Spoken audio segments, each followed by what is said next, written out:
Hi guys, welcome to Intellipaat. Today's session is completely about Microsoft Excel interview questions which are evergreen and most probably you will face the same in your next Excel interview.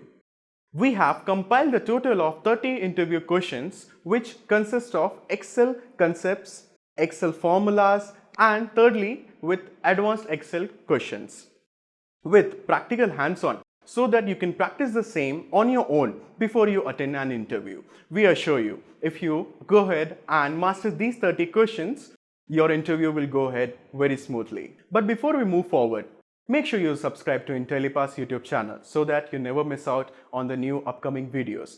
We upload high quality videos every day on latest technologies and also conduct live interactive sessions. Also, if you are interested in end-to-end training for Excel, Intellipaat do provide the same. Just visit the link mentioned in the below description box. Now let's start with the first question. So coming to the first Excel interview question, it's always going to be something like this. They're going to ask you to tell something you know about MS Excel. And there are various ways you can go on to answer this, but the most simplistic and the most expected answer where they check your depth of understanding is something like this. So MS Excel is an amazing tool which is primarily used for data analytics and to perform data validation across a spectrum of data.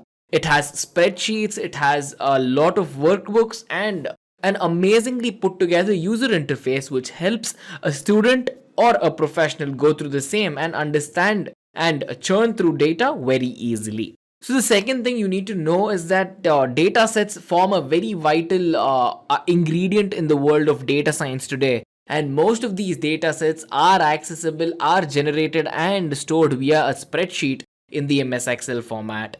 So coming to question number 2, it's going to be what are spreadsheets or workbooks in MS Excel?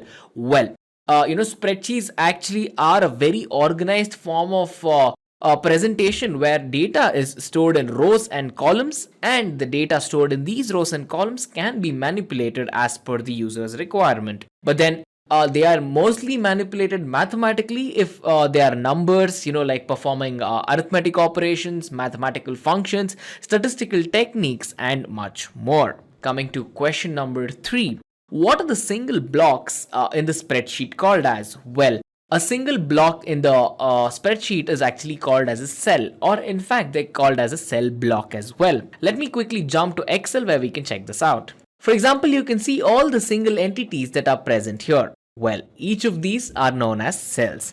And whatever you're seeing right now is just one sheet of the particular book.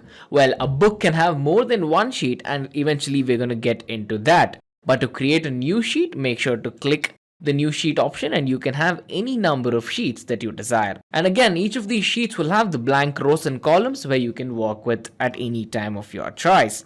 Coming to the question again. So I hope we're clear with cells. Question number 4 on the top interview list is, can we add notes to a cell in MS Excel? If yes, can you show us how? Well, yes, notes can be added to a particular row or a particular column or in fact a particular cell as well.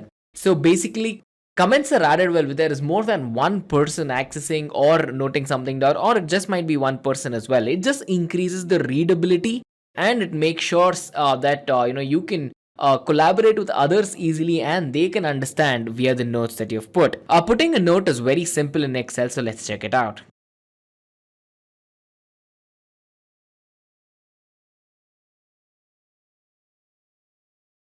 So here I have a simple cell which says note example. It can have anything for that matter, and I just have picked up this for the sake of the question.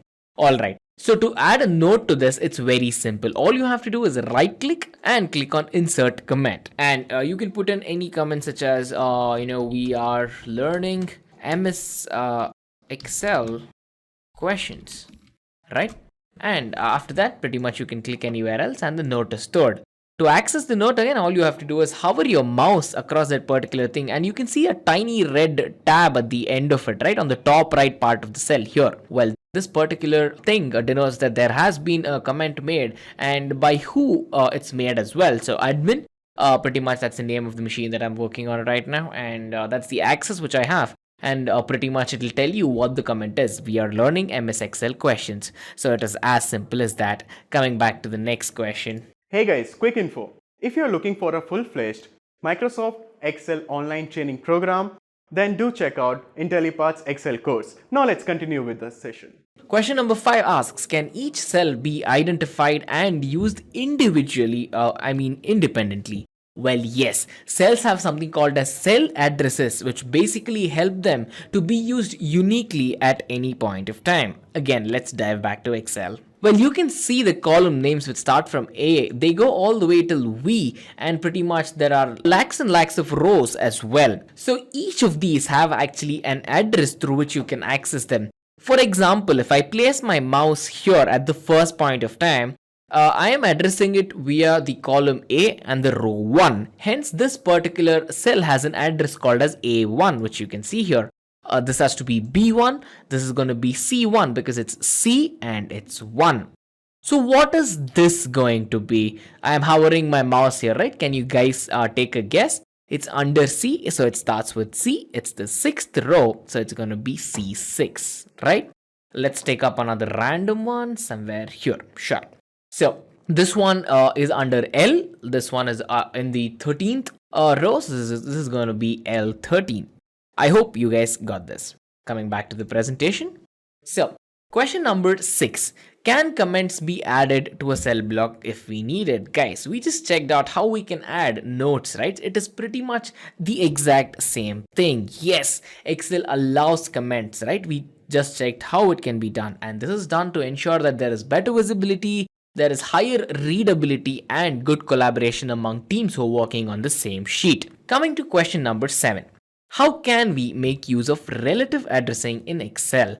Well, relative addressing is primarily used so that you can save a lot of time and eventually perform repetitive tasks very quickly, which again saves time, and time saved is time earned in the field of data analytics. So let's check out how we can go on to make sure we can use relative addressing in MS Excel. So let me quickly go on to create a field.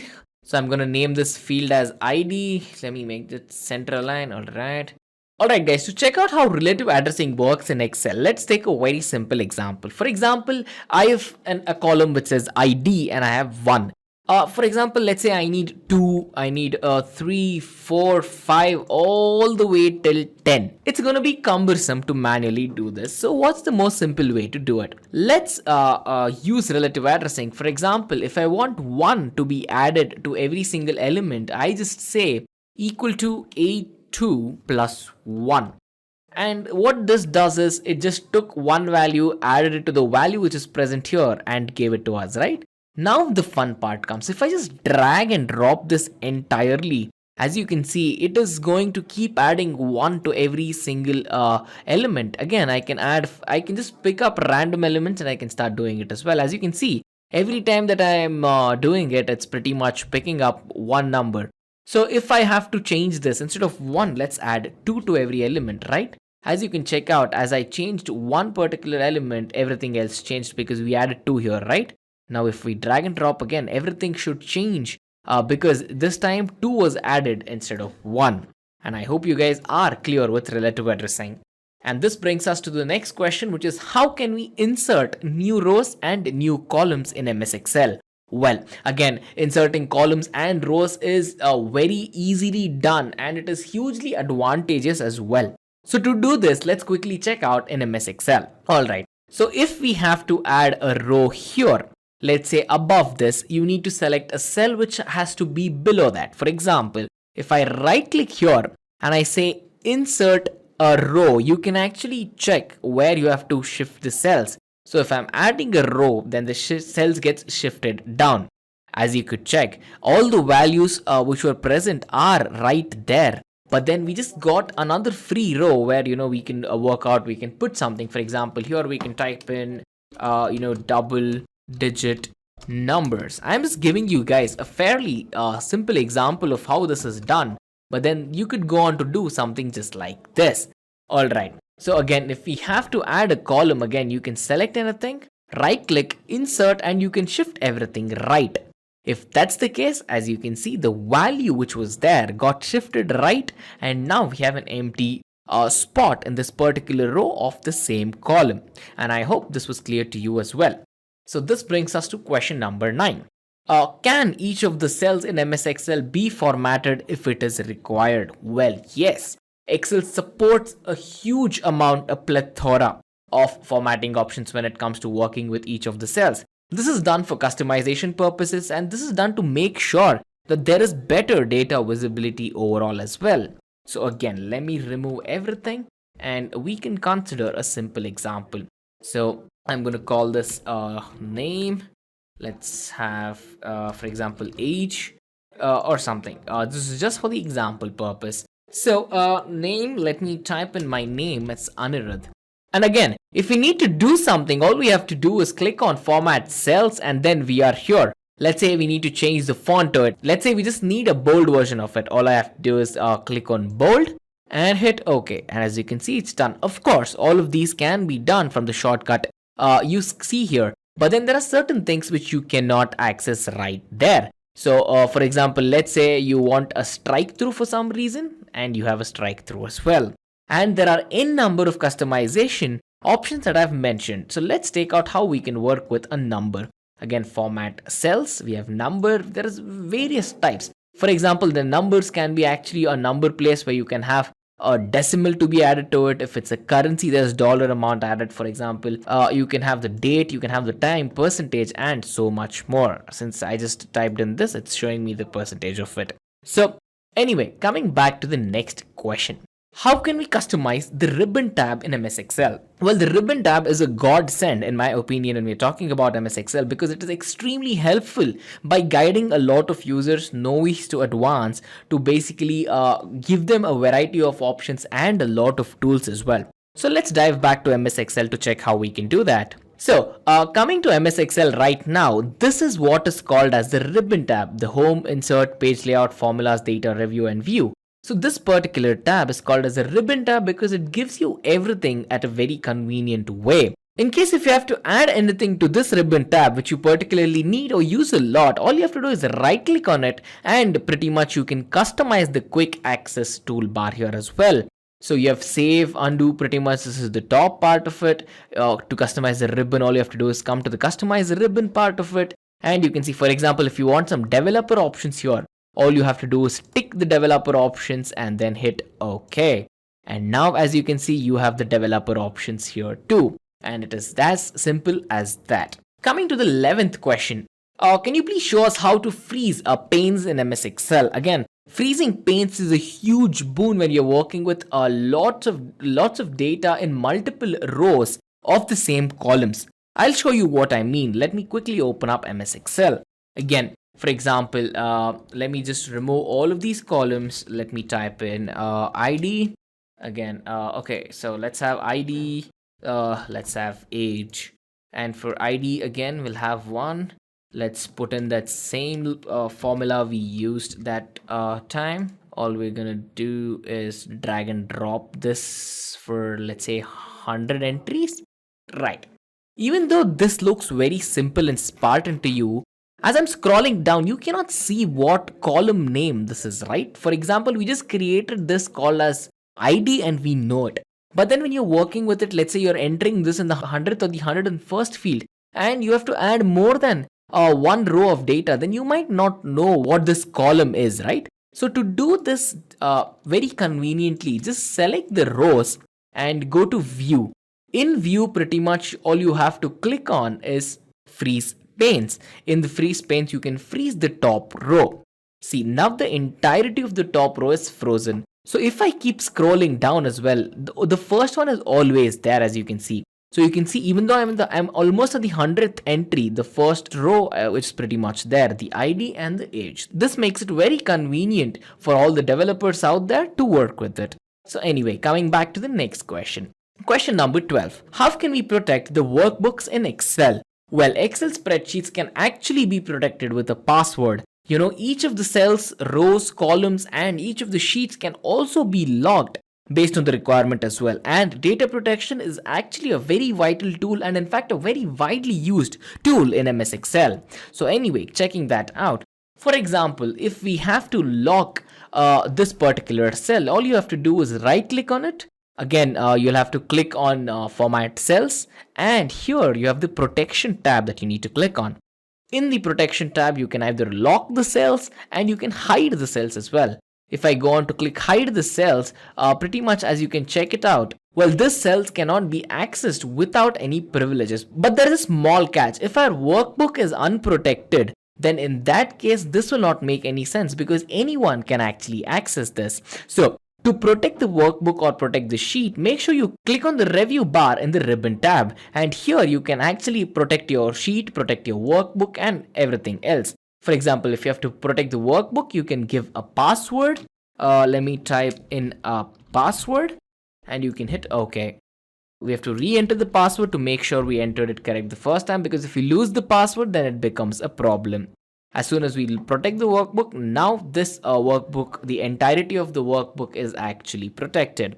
And if you have to remove the protection, all you have to do is click on it again and it's going to ask to unprotect the workbook. In that case, again, enter the password, hit OK, and your workbook is now unprotected. Hey guys, quick info. If you're looking for a full-fledged Microsoft Excel online training program, then do check out Intellipaat's Excel course. Now let's continue with the session. So, coming back to question number 13.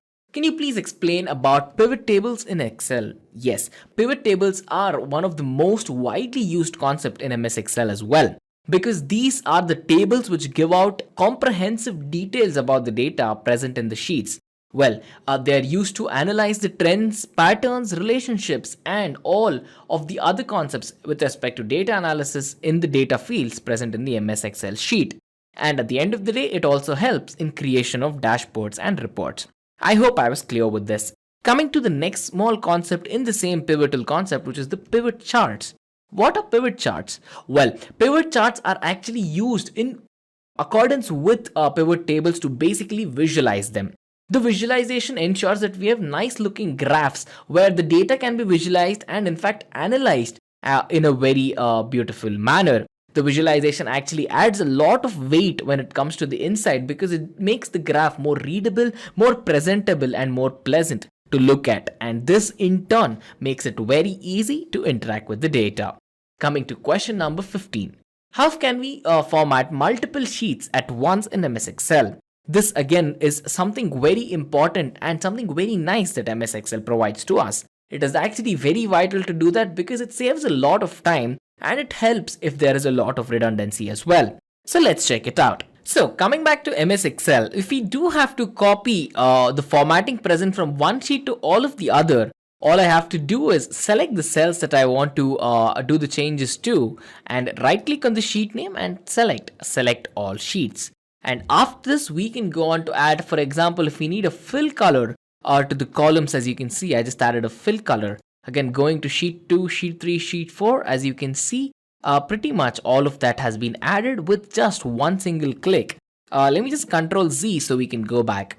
And now you can see pretty much none of the sheets have been affected, right? So it is as simple as this to add formatting to all the sheets at one single point of time. Anyway, so coming to the next question, how can you protect cells from being copied? Well, as we discussed, protecting cells can actually help in hiding the formulas and ensuring that there is no unauthorized changes to the sheets and that not everyone can see the formulas which are actually present in the working of the sheet. Well, the advantage is because this is needed sometimes where there is some requirement of abstraction and data hiding which is required to ensure that not everyone has the access to a calculation which is being performed. If that's the case, we can go on to protect all the cells just like we saw. Coming to question number 17. Can you implement named ranges in Excel? Yes, named ranges are again another amazing feature which is pretty much given to us by the people at Microsoft, where again it ensures that we have amazing readability and that common tasks can be done very easily and quickly as well. So let us check it out with an example.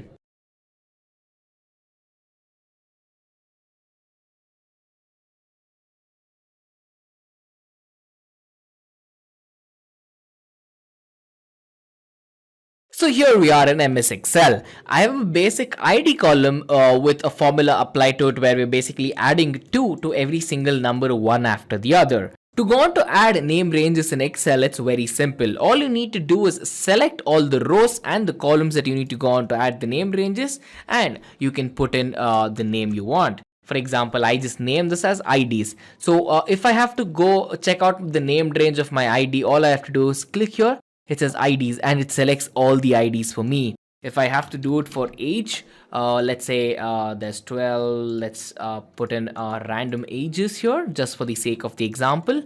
And if I have to select all the data, all the ages, again I select this and I create a named range and I call it ages. And now as you can check out, there are two named ranges. Or if I select the IDs, all the IDs are selected. If I select the ages, then all the ages are selected. You can choose to either use the column header or not. In case if it's a mathematical operation, you would avoid using the column name. And I hope I'm clear with this. Coming to the next question. Can you please tell us something about the functions in MS Excel? Well, this is going to be a guarantee question in any MS Excel interview because again, functions are the foundation of Microsoft Excel because they are used to perform almost any task, which might be otherwise difficult to actually do manually. There are a lot of functions. There's aggregation functions like, sum, average, maximum of a number range, minimum of a number range, and much more. And in fact, these are the popular ones. And again, make sure to mention that there are many types of function in MS Excel, and after that pretty much they can find out if you can actually use any one of these functions. So the next question is, can you demonstrate the use of any function in Excel? So make sure that you can use a simple function such as sum or sumif to show a basic operation. Any function can actually be chosen based on how advanced the role is that you're actually applying for, but in this particular case, to keep it to the discretion of all the viewers, let us take a simple example. So if we have to use a sum function, it is pretty simple. So let's say we need the sum of all the IDs that are present here or sum of all the ages as well, right? So to start out with the formula, it always starts with an equal to sign. So let's say equal to, and we need to perform the sum operation. So let's say sum, open the parentheses, and you can see in fact the syntax right there. It shows you what number you want to basically do a sum of. But then let's say we want the sum of all of this, right? So let's see the address of this cell. It's an A2. So I say A2 and I add a colon. So colon denotes a range of values. From A2, I want all the sum till A11. So if I type this, close the parenthesis and hit enter, I have the value 100. 100 is basically the sum of all the values present from A2 all the way till A11. Again, if we have to do it for each, we start with is equal to sum of everything that starts from C3 all the way till C6. And I close the parentheses, I hit enter. It's 122. It is as simple as this, and it is very vital that you demonstrate this. Coming to the 20th question. Can you show us how to find compound interest in MS Excel? Well, this is a very interesting question, and most of the time it is asked because MS Excel has a function called as the FV function or the future value function, which is actually used to calculate compound interest very easily. So let's check it out.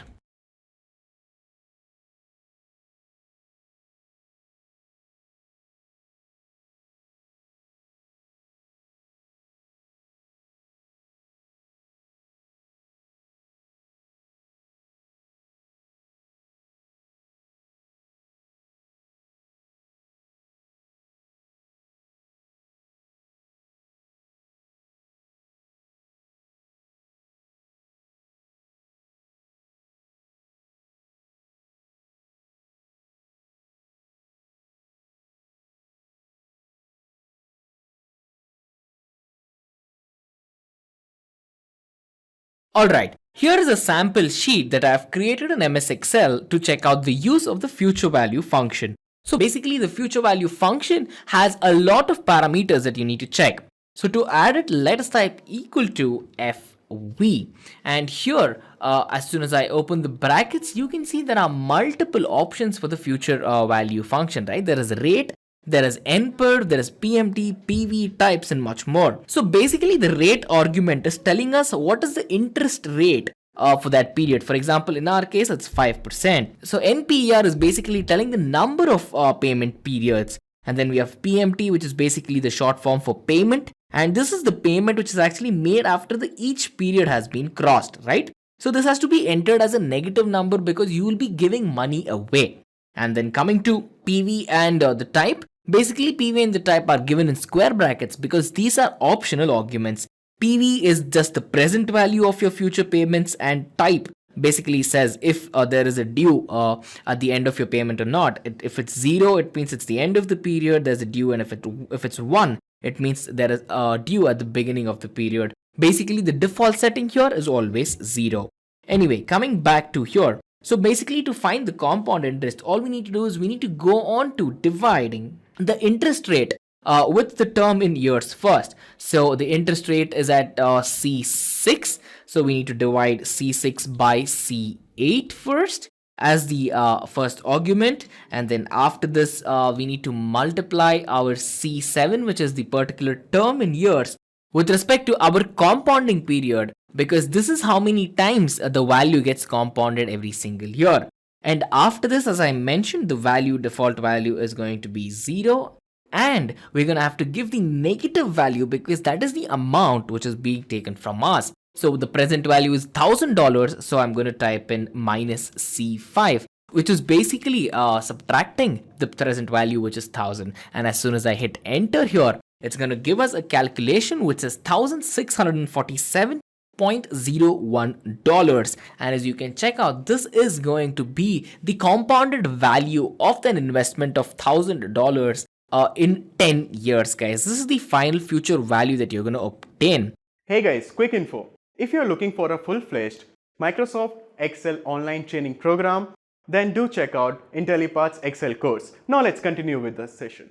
And anyway, coming back to the next question, I hope I was clear with the previous one. So the next question is, what are the type of functions that are actually present in MS Excel? Well, again, there are numerous types of functions which are present in MS Excel. Everything from mathematical functions, date and time functions, financial functions, logical functions, database functions, you name it, it is there. But then these are the most popular ones used.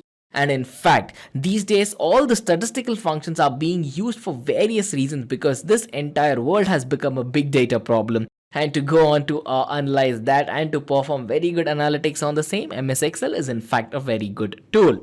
So to quickly demonstrate all the functions that are available, click on the formulas tab and pretty much you can hit more functions here. As you can check out, you have so many formulas that you can go on to use. You can just click on the insert function on the left as well, and you can check out the type of the function. Let's say if you want to check out all the functions, you have absolute functions. You have average functions. You have so many functions. There is financial functions again, which is used for accounting, financial rates to find the nominal part of a number and whatnot. Then you have math functions, and again, to find out trigonometric functions, to convert degrees into radians, to find out the log of a number, to find the modulus of a number, odd numbers, even numbers, and much more. You have statistical functions again to find out the confidence interval, the normalization of the confidence values, and much more. And you have text functions, you have database functions. Guys, I hope you get the point here. There are multiple functions that MS Excel supports, and you can use all of these as per your requirement. Coming to 22nd. Can you explain one example where you have used averages? Well, again, it is actually very simple to go on to do this. Many people actually tend to do this manually, but again, to save a lot of time, you have a function called as the average function, which does exactly this. So, for example, let me create another set of values here. So, let's say I have 1 here. Let us take up the same example is equal to F5 plus 3. As you can see, 1 added with 3 gives us 4. Let's try to drag this down a little and we have a couple of values here, right? So to find the average of all of these values, let me name this average. I can make this bold. So again, to find the average, as I told you, there is an average function that you can use is equal to average is the keyword. And then again, you can give out a couple of numbers out here, a set of numbers, or in fact, a range of numbers. Since we're using a range of numbers, let's work from F5, which is the first number. We have a colon, which denotes the range, all the way till F14. And as soon as I hit this and hit enter, we have 14.5. So 14.5 is average of all of these numbers that you can see. I hope I was clear with this. Coming to the 23rd question is, can you talk about formula precedence in MS Excel? Yes, MS Excel follows the BODMAS rule.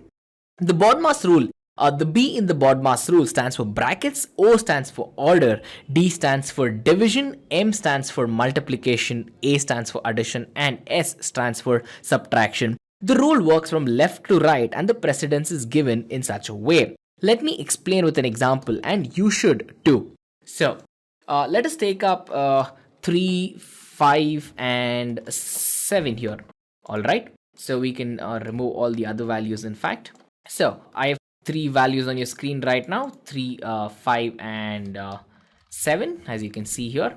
So, let us have a formula which pretty much uses the precedence. So, let's say is equal to H5 plus in the brackets we can have I5 into J5, right? So the value of this, if we manually calculate it, we can understand it is 38. And here the precedence has been followed again. As you can see, when we multiplied the value, pretty much it went on to multiply the value in the bracket first because B comes first and then it added to the value, right? Because again, if we do it in a different way, we'll get a different answer. For example, let's say we multiply these two values, we get 15, and if we add 15 to 7, we do not get 38. And in fact, if we go on to use the same incorrect rule that I just told you, 5 into 3 plus 7, well, it is correct if we do not make use of the bracket. But since we make use of the bracket, we need to be aware that it is using the BODMAS rule, right?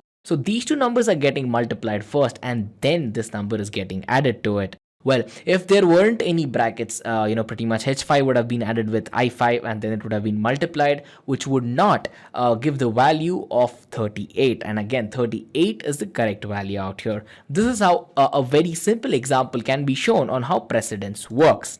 And then coming to the 24th question, the 24th question asks, can we display the current date and in fact even the current time in MS Excel? Well, yes, it is actually possible, and the easiest way to do it is to actually use a function to fetch the current date, and the function is called as the today function. The today function basically returns the current date in the date format in the MS Excel sheet. Well, let's quickly check it out. So let's say I want to print my date here, so all I have to do is equal to today and I put in the parenthesis because it's a function. I hit enter and as you can check out, so today's date is the 6th of February 2020 at the time of the recording of this particular video, and hence you can check out it is already formatted to be the date as well. So coming to the 25th question, it is, can you give us an example of how to use percentage in Excel? Guys, we have already checked this out, but then I'm going to give you another example because making use of percentages are extremely vital in the field of data analytics and in fact in the field of making use of Excel in an advanced way as well. So let's have 10, let's have 50 and let's have 80. Let's consider these to be marks obtained, and next we can have total marks. So let's say these are the marks obtained by some students in the class. This is just for an example, right? So the total marks is going to be 100 for everyone, obviously. And again, all you can do is pretty much drag and drop this and you can save time instead of manually entering as well. So to find out the value here, again, you don't have to do it manually, is equal to D5 divided by E5. And this is going to give you a value of 0.1. Let me drag and drop the same. And in fact, now you can actually select all these numbers, right click, format cell, the number category, and here you have percentage. Here you can actually choose if you need decimal places or not. Let's say we do not need decimal places. I'll bring it to 0. And if I hit OK, you can check that this person got 10%, this person got 50%, and the other person got as 80%, right? If you change this, the value will actually change. So let's say we have 13 here. As you can see, the value changed automatically. Let's say this person obtained 50.5, but then we'll have 51 because it's being rounded off. But then if we do not need it to round off, you can have the decimal places to be shown. As you can see, 50.5%. So this is a very simple way to go on to use percentages in MS Excel. This brings us to question number 6. Question number 6. What are the various report formats in MS Excel? Well guys, you need to know that there are 3 report formats in MS Excel that you can put out. One is the tabular report, the other is the compact report, and then we have the general report as well. So make sure you answer this question very diligently by taking all the 3 types of the report formats that are existent: compact reports, general reports, and tabular reports. And this brings us to question number 27. Question number 27 asks, how can you explain a VLOOKUP in MS Excel? Well, VLOOKUP is again another very interesting function that is basically present in Excel, which helps to fetch values which are actually placed vertically in the columns. So when you think about the name VLOOKUP, the V in VLOOKUP actually stands for vertical, and VLOOKUP is actually used when there is a lot of data which needs handling, and this again makes life very simple for an Excel developer. Coming to question number 28, what is the main use of macros in MS Excel? Macros, as the name suggests, is basically a simple set of instructions which can be recorded by users. So why do we need to record any instructions? Why can't we do all these instructions every single time? Guys, there might be certain repetitive tasks which need to be done again and again iteratively, and this can get cumbersome, waste a lot of time, and in fact demotivate a human being who's doing the repetitive task. So macros step in here. Macros are used to reduce redundancy on a big scale, and this is actually used primarily to create a set of automated instructions which can run on repeated instructions and in fact on functions as well. This brings us to question number 29. Name any 2 or 3 best practices to use always when working with MS Excel. Well, here is how you can answer it. Here are 4 best practices in fact. So if they've asked for 2 or 3, make sure you give one extra to show the interviewer that you might know more than 2 or 3. Well, the first one is to create multiple tabs while working. Instead of working on a single sheet, it is always recommended you have multiple sheets that you work with to ensure that there is less error rates and better visibility. And the second thing is to add a table of content when you have a lot of data to ensure that your data is always structured or looks structured at least. And then aggressively commenting makes sure that you or anyone else in the team working on this particular aspect, this particular sheet or this workbook has an idea of what's going on with respect to each particular cell which is important in that particular sheet. And then coming to good visualizations are very important because it is at the end of the day, it is very easy to create a simple graph, but it can be a challenge to create a very good looking table. So having the skills, having the required designing skills to make sure you can make a graph look good is extremely vital. And this brings us to the last question in our top Excel interview series. So the last question is, what is the shortcut to show syntax of functions? Well, the syntax is actually shown in a very convenient way while inserting the function itself as we went through, right? But why is this done? Why does Excel show this to us? Well, it is actually done to ensure that the person uses the correct syntax when inputting the parameters, because it is very easy to input the wrong parameters and have the wrong results. So let me dive back to Excel here.